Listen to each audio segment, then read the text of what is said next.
Silvana Armenulić je rođena kao Zilha Baraktarević u porodičnoj kući na čaršiji u Doboju. Počela je da pjeva vrlo rano nakon što je brzo postigla uspjeh kao istaknuta pjevačica u svojoj sredini, preselila se u Beograd i uzela scensko ime Silvana. Prema mišljenju mnogih bila je najbolja pjevačica novokomponovane muzike u bivšoj Jugoslaviji, ali i sjajni izvođač sevdalinki.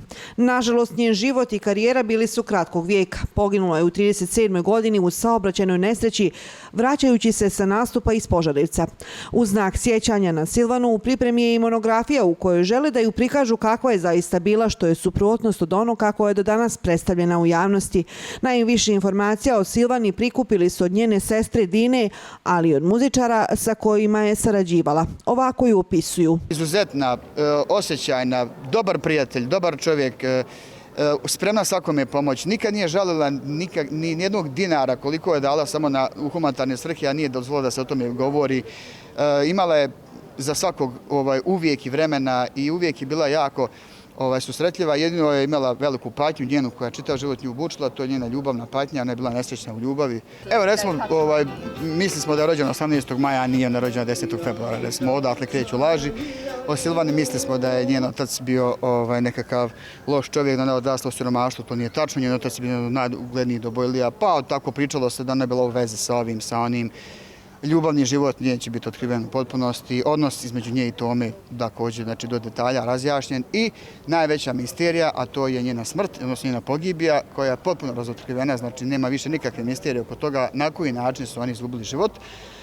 To će biti možda i najveće poglavlje, najopsežnije istraženo. Mi smo obišli i sudovi, i tužilaštva i sve institucije koje se bavile tim pitanjima. Našli smo čak i dijelove olupine tog auta. Silvanina muzika je posebna po njenoj vrhunskoj interpretaciji, kažu muzički stručnjaci, dodajući da je nastala pod uticajem radio pjevača. Nesporno je da ona jeste, kako bih rekao, gradila taj zanat u kafani. I naravno da je imalo to i prizvuk tog kafanskog pristupa, ali ni u kom slučaju to ne kažem u pežorativnom, nego u onom pohvalnom smislu. Kafana baždari čovjeka da bude dobar čovjek, baždari pjevača da bude dobar pjevač. I kad imate jedan taj spoj svjetske elegancije, bosanskog sevdaha, odnosno tog radijskog stila interpretacije, ali i činjenice da je karijeru počinjala u kafani, onda dobijete jednu umjetnicu takvog oblika i takvog kalibra. A što ćemo ljubav kriti, rane moje, srećo moja, šta će mi život? Samo su neke od Silvaninih pjesama koje su postale evergrini za sva vremena.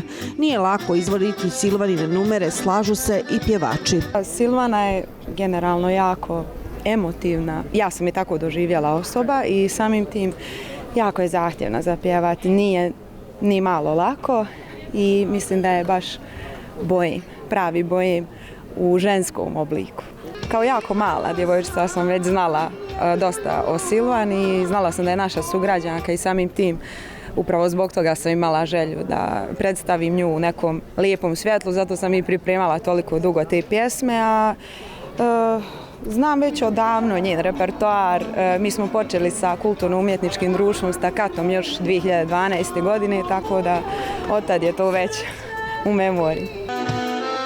Što se samo jedno u životu volim, što je moja ljubav najlepša, zato nemam prava drugoga da volim, niti nekom dana nosim moj.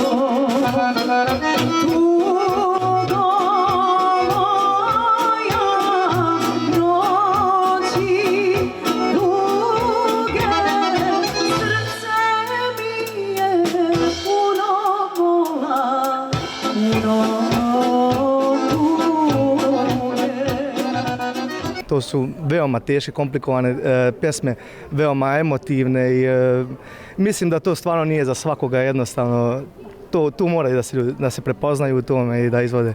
Ja ipak volim i muške pjesme više, a nisam se usudio da pjevam Silvanine pjesme. U Doboju je ulica nazvana po ovoj slavnoj pjevačici. Prije skoro 3 godine Skupština grada usvojila je odluku da jedna od gradskih ulica nosi ime po Silvani Armenulić.